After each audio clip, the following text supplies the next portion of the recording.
Welcome back, ladies and gentlemen. Today we're talking about the Linga Bhairavi Gudi, which, as you can see on my left side here, very appropriately, because this is a feminine side, left side. And the Linga Bhairavi is a feminine deity, it's a feminine form, and she exudes femininity, which is definitely, desperately what we all need, is more femininity in the world. Because human beings have become too masculine. The men, too masculine, and the women also now are too masculine. Because masculinity is for survival, conquest, career, job, business, and that's where most of the world is going. Our education system is also masculine. You just sit down and use one part of your brain to memorize and to use your logic, which is okay, but this is just one small facet of your brain and of your intelligence. Music is needed, dance is needed, art is needed. Art is definitely much more needed now on the planet than ever before. So this feminine deity, this feminine temple that I have here right next to me is helping. It can help you with everything that I just mentioned, with all of that. And this is a temple. It's a small temple, a miniature temple. And it exudes very powerful energy. Of course, it's connected to the main temple, which is in India, in Coimbatore, where I currently am, just a few kilometers away from me, is the Linga Bhairavi temple, which this is a small representation of that, and a small receiver, you could say. So I've had this for some time. I've had this, this is my second one. Something unique happened to the first one. Maybe you know what happened, maybe you don't. Regardless, I decided it's important for me to get this again because of the significant benefits, and for the first one also.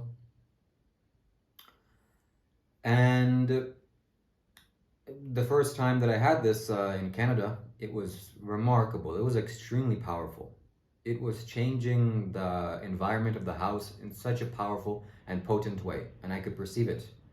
And I thought that everyone would be able to feel this and understand what's happening, but that wasn't the case. Even my relatives that were living with me at the time, they said, okay, yeah, it's nice energy, but they weren't as blown away by it as I was. Which, that's okay. So, receptivity also is important, and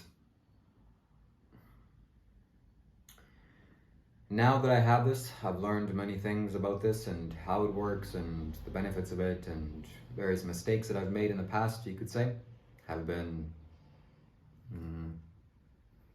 repaired.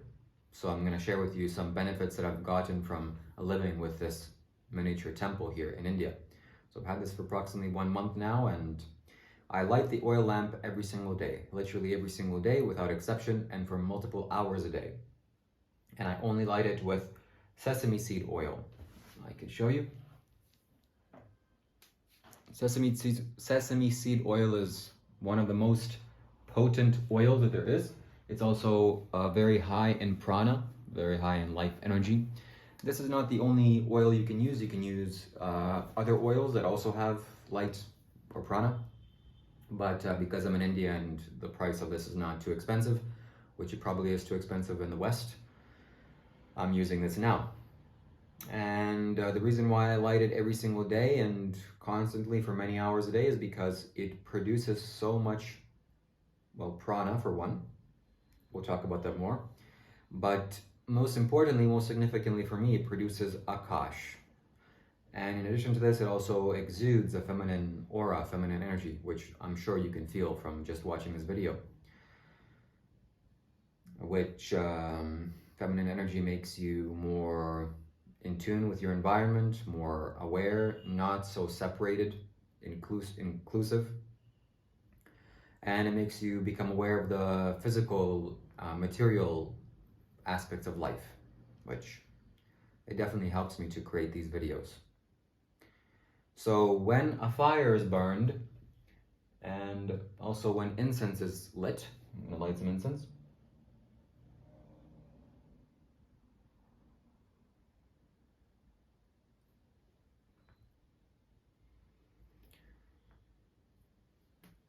When these things happen, especially when a fire, it releases this element called Akash.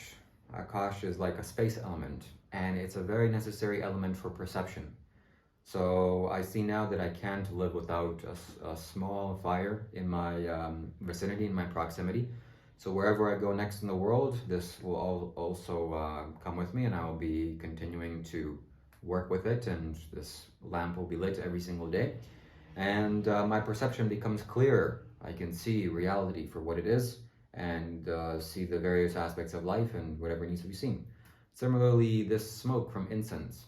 There's different types of incense. I think this is sandalwood, or this is, yes, this is sandalwood. It also helps with your perception because smoke, it creates a kind of a smoky atmosphere and environment, which definitely helps you to unblock your pineal gland, your perception center, and for you to see clearly. So this temple also exudes prana, like I mentioned, like I said. What does prana mean? Well, it's difficult for you to understand this word. It's very difficult to understand, but your body is alive because of prana. And it's important for you to go to a place like a Hindu temple. I'm sure if you're living in the West and you haven't been to India, you can go to a Hindu temple, simply a Shiva temple, and you'll understand what prana is if they're doing the right things there. It's a kind of a light energy, a light, bright, shining energy, and it's a non-physical energy, or much more refined than physical aspects of life. And it's very important for your spiritual growth. So this exudes that, this emanates that, and it makes me feel like I have a stable energy source to feed from every single day, and I'm living in the same room as this temple is. So it makes me live in a comfortable, safe, and conducive environment for not only my life, but my spiritual growth as well. And the third thing that it's doing, like I mentioned, is that it exudes the feminine aspects of life.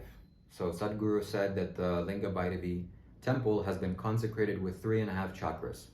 It's the base chakra, the root chakra, the Swadhisthana, or the sacral chakra, the abode of where your self resides, and maintenance center, the Manipuraka chakra, and one half of the heart, which probably is the feminine side, the left side.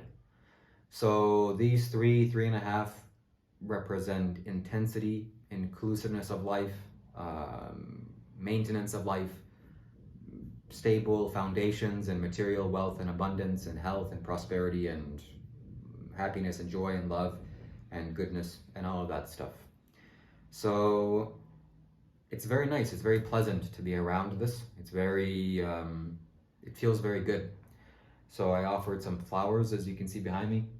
They've kind of dried out yesterday. I placed them on the altar.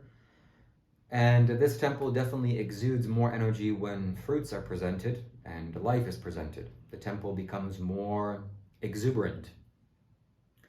Similarly, I've also found that on the days that I go out and I do things, let's say I go to the Isha Yoga Center, I sit in the Adiyogi, the Yogeshwara Linga, and I chant there and I meditate and I walk around, I eat food and I do various things, and I come back to the temple, I come back home, that this temple exudes so much more prana.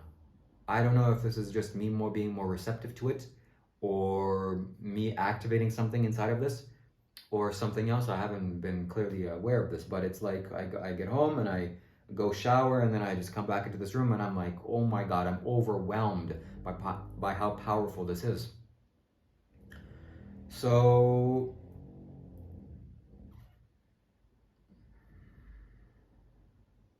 yeah.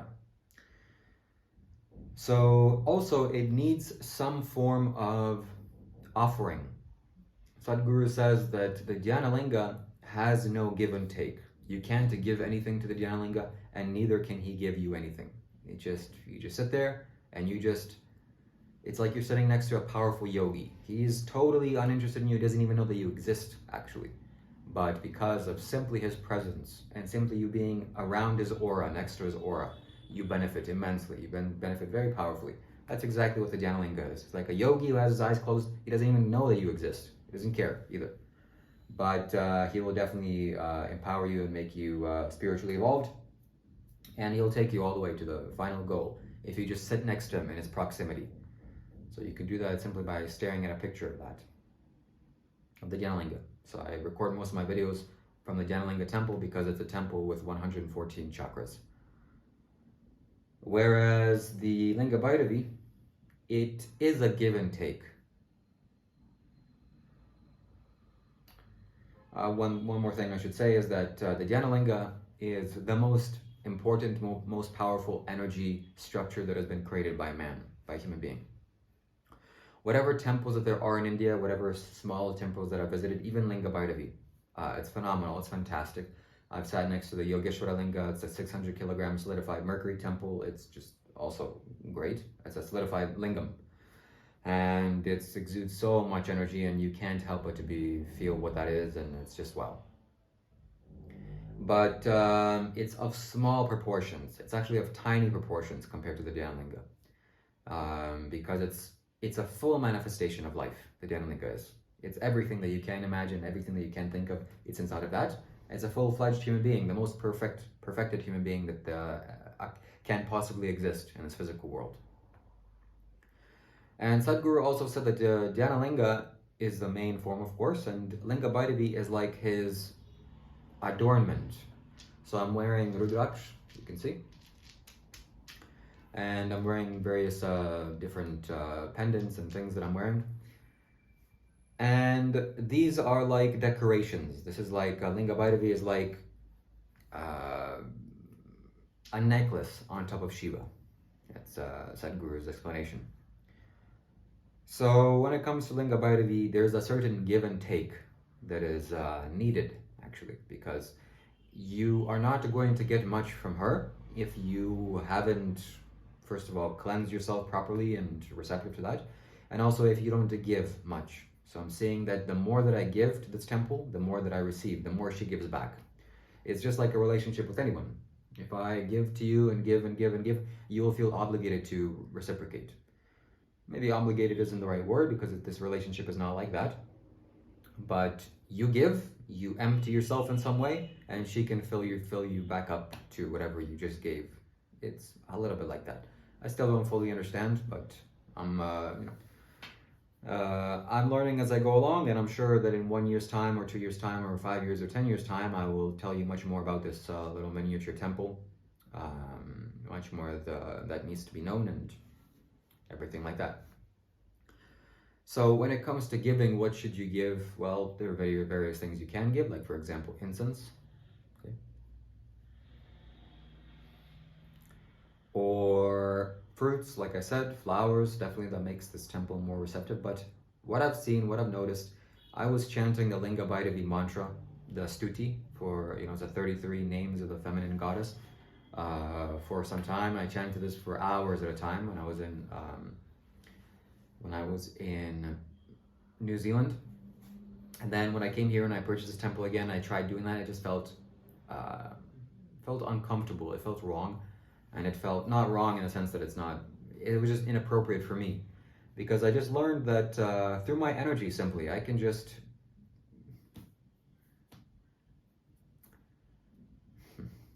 Linga Bhairavi is like a woman, like a feminine, nice, beautiful, radiant, feminine woman. And simply I could just share with her my energy into this temple. And she receives it very well, and she becomes more exuberant. And then later on in the day, things happen and more energy comes my way. So that's how it is.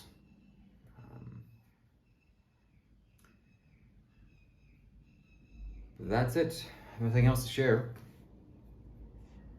Very powerful temple, very nice energy. I want to, probably I will go back to Toronto and establish something much more solid. I want to create something with all these technologies, something so exuberant, something so magnificent, something so powerful that it'll just literally blow your mind away.